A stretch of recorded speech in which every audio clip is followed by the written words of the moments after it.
Amis d'Entre-Loire-et-Loin, bonjour. Nous voici à Ferrières. Il fait très beau aujourd'hui, donc on a décidé d'aller se balader un petit peu avec mademoiselle Anita et monsieur Weber. Et on se retrouve dans l'univers de Philippe Roman. L'univers de Philippe Roman, c'est la galerie industrielle Delirium. Et comment vous dire, on est hors du temps ici. Alors, Philippe va nous raconter son inspiration. Ici, vous allez retrouver des sculptures, vous allez retrouver des bijoux, vous allez retrouver aussi de magnifiques luminaires qui sortent tout droit de son inspiration artistique, de ses convictions, de son univers intérieur, celui qu'il traîne, je crois bien, depuis qu'il est enfant. N'est-ce pas, Philippe ? C'est ça, depuis enfant, depuis l'âge de 8 ans en fait. Depuis que j'ai découvert qu'il y avait des piles et des ampoules électriques. Donc voilà, et que les gens jetaient des choses. Moi, j'ai décidé de récupérer tout ça et d'en faire quelque chose. Alors voilà, tu allais avec ton père ou ton grand-père jeter des choses. À l'époque, c'était pas la déchetterie, à l'époque, c'était les poubelles. Sauf que le problème, c'est que tu revenais avec autant de choses. Au grand désespoir, oui, de mes parents. Je revenais toujours avec des trucs et des bidules que je transformais. La plupart du temps, juste pour le plaisir de transformer. La semaine d'après, ils retournaient à la poubelle, mais c'était pas grave. Ça avait été fait. Donc voilà, c'est parti de là, en fait, je pense. Et puis voilà, et puis un jour, Philippe a décidé vraiment d'en faire son activité principale et de magnifier en fait tous ces objets qui parlent de notre société qui évolue. C'est ça ? Tout à fait. Et pour parler de notre société, en fait, j'en suis là parce que la crise sanitaire est arrivée. Donc j'ai décidé de ne plus continuer mon travail, qui était mon gagne-pain, pour faire ce que je fais aujourd'hui. T'es infographiste. Je suis graphiste, oui. Voilà, au départ, je suis graphiste, et puis les choses sont passées comme ça. J'ai décidé d'ouvrir le magasin, et voilà. Alors voilà, détournement d'objets qui nous sont souvent très chers à notre cœur, des vieilles radios, des vieux appareils photo, des vieux instruments de musique, etc., qui sont laissés quand même dans leur jus, qui sont laissés, dont on respecte en fait les impacts du temps. Et puis également une petite sauce à la steampunk, comme tu dis. Raconte-nous ce que c'est, parce que tous ne savent pas. Moi, c'est Monsieur Weber qui m'a initié d'ailleurs à ce terme-là. Alors le steampunk, c'est un courant, une mode inspirée principalement de Jules Verne. Et pour la mode vestimentaire de toute l'époque victorienne, en fait. Donc, on peut très bien retrouver du Jules Verne comme du Dracula, comme beaucoup de choses. Et c'est surtout aussi basé sur la révolution industrielle. C'est la révolution industrielle avant l'électricité, c'est ça ? Exactement, exactement. La révolution industrielle de la vapeur. Et tout est parti de là, en fait. Voilà, tout simplement. Tout est parti de cette révolution industrielle qui a accéléré les choses, qui a créé une production beaucoup plus importante et qui a développé la connaissance, entre guillemets, mécanique, et qui a permis de créer tout ce qu'on a aujourd'hui. Il ne faut pas perdre de vue que ça vient de là. C'est ce qu'on retrouve, je crois, Monsieur Weber, dites-moi, dans le film de Sherlock Holmes, c'est ça ? Sinon, tu as des choses très bien, genre Tardy, Avril et le monde truqué, des choses comme ça, qui c'est très, très sympa. Et alors ça, toi, tu le développes dans des petites sculptures que tu fais en polymère. Tout à fait, oui.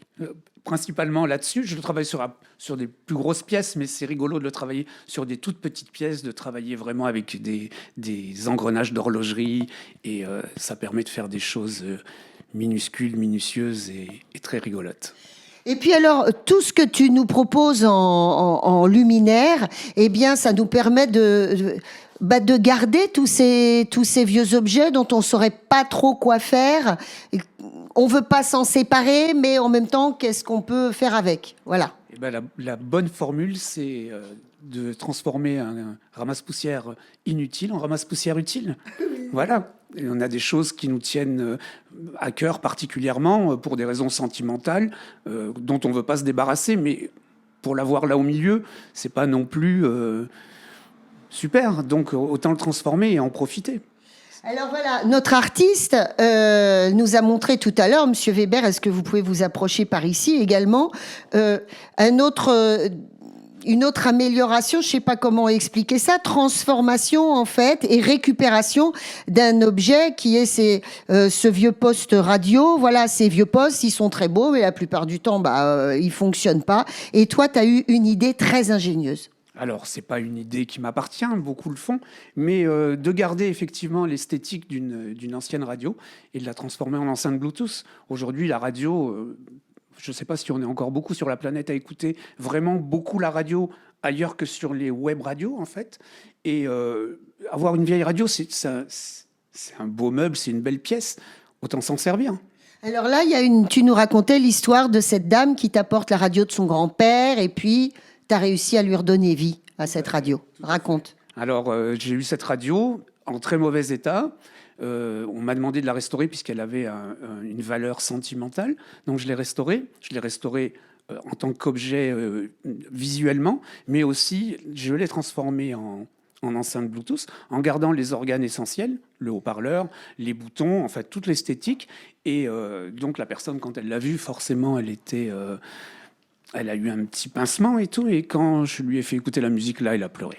Alors voilà, parce que tout à l'heure, en fait, donc tu nous dis, on a transformé ça en enceinte Bluetooth. Je dis bon, d'accord, ok, il y a une enceinte Bluetooth à l'intérieur, mais non, pas du tout. En fait, tu gardes le haut-parleur d'origine, ce qui donne un grain complètement incroyable à ce qu'on écoute. Voilà, alors si vous écoutez de la techno et du punk, c'est pas la peine, hein, on passe à autre chose. Mais pour du jazz, du blues, de la musique avec un mixage assez léché, où on cherche un son rond, bien chaud. Avec voilà. de la pâte. Exactement, c'est nickel. Voilà, on cherche pas non plus la puissance, on cherche pas un volume à outrance, juste un son. Encore une petite histoire, dis-moi.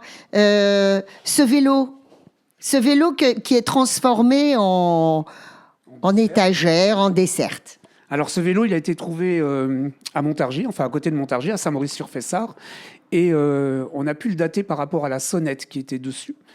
Et par rapport à la sonnette, on pense que ce vélo a été à Montargis pendant l'occupation, donc a certainement vu les Allemands pendant l'occupation, ce qui lui rajoute un petit quelque chose. Alors bien sûr, c'est toujours que de la spéculation, on peut toujours imaginer que, mais c'est quand même bien de pouvoir imaginer que. Alors voilà, ce que je vous propose évidemment, c'est de venir ici, vous promener, mais surtout rencontrer Philippe, que Philippe vous raconte. Il a des histoires comme ça, il en a plein la tête, il découvre toujours de nouveaux objets. C'est ouvert quand, ta galerie? C'est ouvert du mercredi au dimanche matin. Et bientôt, tu vas déménager? Alors normalement, bientôt on déménage, on va toujours à Ferrières, mais un petit peu plus bas, dans la même rue, un petit peu plus bas. Voilà.